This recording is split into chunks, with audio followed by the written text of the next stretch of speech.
இப்போ நீங்க கேட்க போற கதை ஒரு கிராமத்தோட பயமும் ஒரு காவல் தெய்வத்தோட சக்தியும் சேர்ந்த கதை. இது 50 வருடங்களுக்கு முன்னாடி நடந்த சம்பவம். முனீஸ்வரரை நம்புகிறவர்கள் இந்த வீடியோக்கு இப்போதே லைக் பண்ணுங்க. அந்த காலத்துல கிராம வாழ்க்கைன்னா அமைதியோட இருந்தாலும் ஒரு பயம் எப்பவும் இருந்துச்சு. அது திருடர்களோட பயம். விவசாயிகள் கஷ்டப்பட்டு வளர்த்த நெல்லு, கம்பு, கேழ்வரகு அனைத்தையும் இரவிலே திருடிக்கிட்டு போயிடுவாங்க. 1 ஏக்கர் நிலம் இருந்தா அதுல 20 மூட்டை நெல்லு விளையும். ஆனா திருடர்கள் அதுல 1 மூட்டை 2 மூட்டை மட்டும் திருடிக்குவாங்க. மொத்தத்தையும் திருட மாட்டாங்க.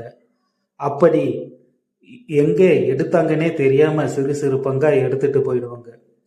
ஒருத்தன் சாக்கு பைய பிடிச்சிக்கிட்டு நிப்பான். மற்ற 2-3 பேரு நெல் கதிரை கையாலே உரிச்சு அந்த மூட்டையில போட்டுக்கிட்டே போவாங்க. கம்பு இருந்தா கதிரை மட்டும் நறுக்கி எடுத்துக்குவாங்க.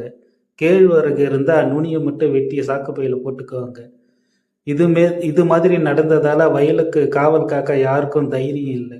ஏன்னா அந்த இரவில் என்ன நடக்கும், உயிரோட திரும்பி வருவோமான்னு யாருக்கும் உத்தரவாதம் இல்லை. நாய்களை கூட காவலுக்கு வைப்பாங்க. ஆனா சில நேரம் அந்த நாய்களையும் ஏமாத்தி திருடர்கள் உள்ளே புகுந்துருவாங்க. அதனால 1 மூட்டை 2 மூட்டை போனா போகட்டும்னு விவசாயிகள் மனசை கட்டிக்குவாங்க.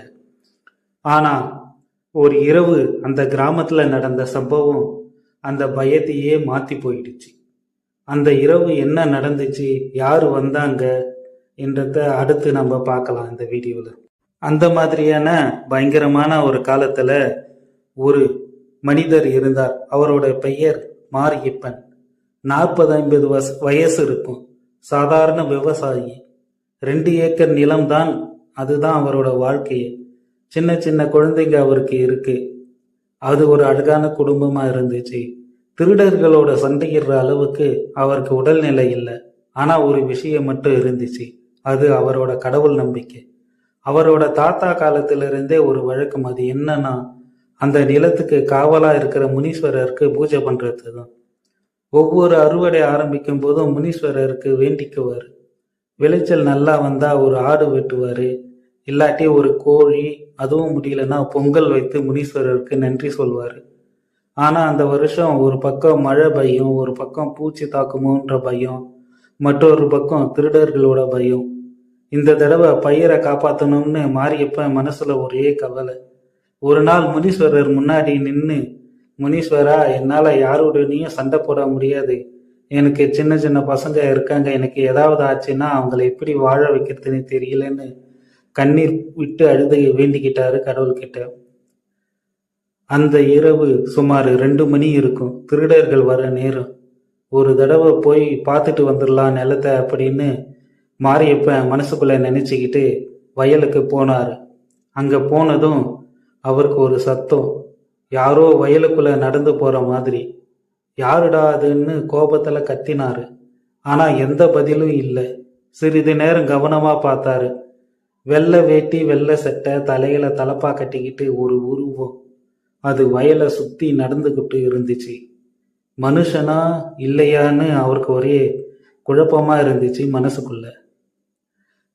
உருவமும் சரியா தெளிவா தெரியல. ஆனா ஒரு விஷயம் மட்டும் புரிஞ்சுக்கிட்டாரு. இத்தனை வருஷமா நம்ம நிலத்துல மட்டும் திருட்டு நடக்கல. அதுக்கு காரணம் முனீஸ்வரர் தான் அப்படின்னு அந்த நிமிஷத்துல மாரியப்ப முனீஸ்வரனே நம்ம நிலத்தை வந்து காவல் காக்கிறாருன்னு நினைச்சு மனசே கலங்கி போயிட்டாரு. நாம இருந்தாலும் இல்லாட்டாலும் நம்ம நிலத்தை இந்த முனீஸ்வரர் வந்து காப்பாத்துறாருன்னு மனசுக்குள்ள புரிஞ்சுக்கிட்டு அவருக்கு நன்றி சொன்னாரு. அந்த நாளுக்கு அப்புறம் அவரோட பக்தி இன்னும் அதிகமாயிடுச்சு. இந்த மாதிரி முனீஸ்வரரை உண்மையா நம்புறவங்களை அவர் ஒருபோதும் கைவிட மாட்டாரு. இப்படிப்பட்ட உண்மையான கதைக்கு நம்மளுடைய சேனலை சப்ஸ்கிரைப் பண்ண மறக்காதீங்க.